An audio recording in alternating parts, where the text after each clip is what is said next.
Safety on an Australian mine site. Pre-start and safety meetings plus paperwork. Welcome to Australian Mining for New Starters. And in today's video, I am going to talk about the difference between a pre-start meeting and a safety meeting, and we're going to talk about all the importance of paperwork and how it is a two-way street. It's not only there for you, but it's there for your boss. But first off, I just want to have a look at the gold price. As you can see in Australian dollars, it's over $4,500 an ounce Australian, which is just a massive price for it, which means this is where the jobs are going to be, and the jobs that you should be applying for are the underground ones. So if you type underground into Seek, you'll see the majority of these jobs are on gold and copper mines. Now, if you don't want to go through all that, you can jump over to our mining jobs to apply for page. We load up all the jobs that we think you should be applying for once you've done the training. So these are all the mines around the country. This is all the gold and copper mines plugged into the Australian Mine Atlas, and this is where all the jobs are going to be. So in today's video, I just want to talk about the difference between a pre-start meeting and a safety meeting. So if we come over to the training and we log into your account, so this is my account as the mining coach, and we flick down to NIPA and other important duties, comes down here, and we're going to look at this one, which is the pre-start meetings, and we're going to look at this one, which is the safety representative, so the safety meetings. So the biggest thing that people get confused between these two things is the safety meeting there is normally a once a month thing, so normally they do it either on a night shift, so you do it every night shift consistently, so that works out to be about once a month, or a day shift if they do it that way, and it's you and the safety representative, and they're there to bring up any safety concerns that you have with what's going on the mine site. The pre-start meeting in the morning is there for you to gather all the information for what's happening on the day and for the shift boss to announce any safety issues that might be around. Now, you can also use the pre-start meeting, and they do use the pre-start meeting to raise any immediate safety concerns that are around the place.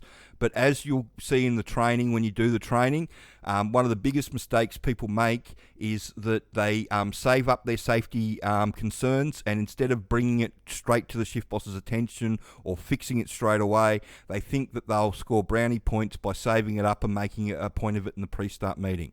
Now, if you've spotted a hazard the shift before and not reported it to anybody, and then bring it up in the pre-start meeting the next day, not only have you done yourself a disservice, but you've also thrown your shift boss under the bus, because it's their job to keep the mine safe and they're directly responsible for everybody. And so if you're waiting to a pre-start meeting to bring up that hazard, what could have happened in that time in the meantime? So if you spot a hazard, you need to raise it straight away.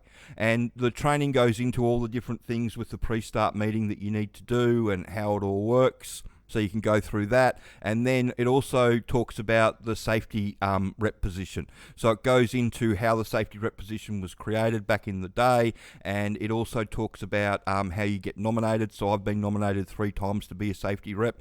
The first time I got nominated, I think I've told this story a couple of times on the channel now, is the reason that I was up late was because I was bringing the bogger up, and by the time I parked the bogger in the go bay, I'd walked over to the main office and I was the safety rep. I got a free trip to Perth and a week basically paid leave. They sent me to one of the courses that you do.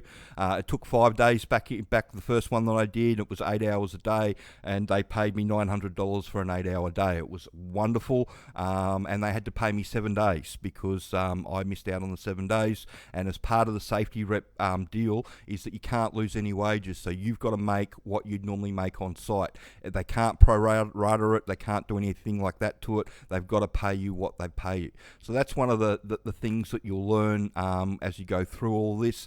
The other big thing that I like to talk about with all these mine sites is paperwork. And people roll their eyes at paperwork and think, what the hell, and all that sort of stuff. But paperwork's a two-way street. If you've got your paperwork in order, then there's not much that they can do to you. If you don't have your paperwork in order, then they can, rip you a new one 6 ways from Sunday and have you on the first plane out. And so I always tell people to allow a little bit of extra time to make sure that your paperwork's done, put a bit of effort into it. I know people that photocopy their stuff before they put it in, just to make sure that they've got a copy, so they've got a record of what's going on.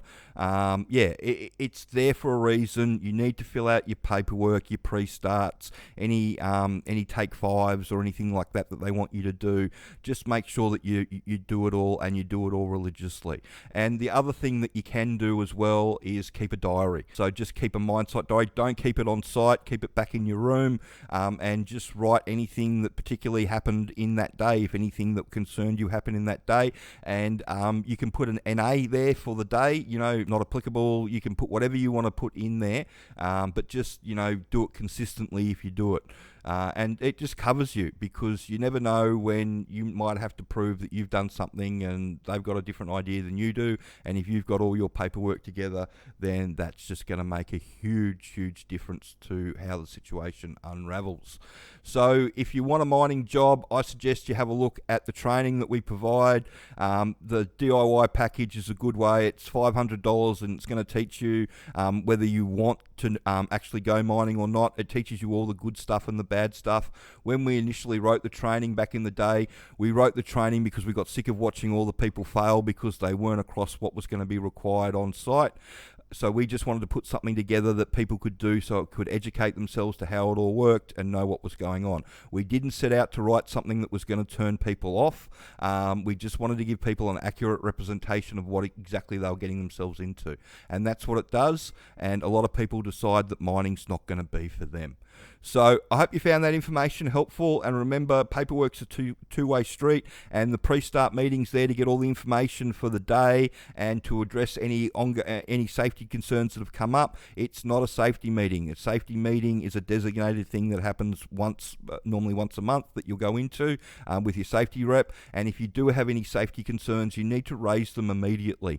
Don't wait till the safety meeting, or don't wait until the pre-start meeting. If there's a real safety problem, you need to let somebody know about it straight away if you can't fix it. So yeah, I hope you found that information helpful, and if you've got any questions about how it all works, please send them through. If you've got a $35 question for Jess to ask me, go for that as well. And if you could share the video around and like and subscribe the channel. Thanks.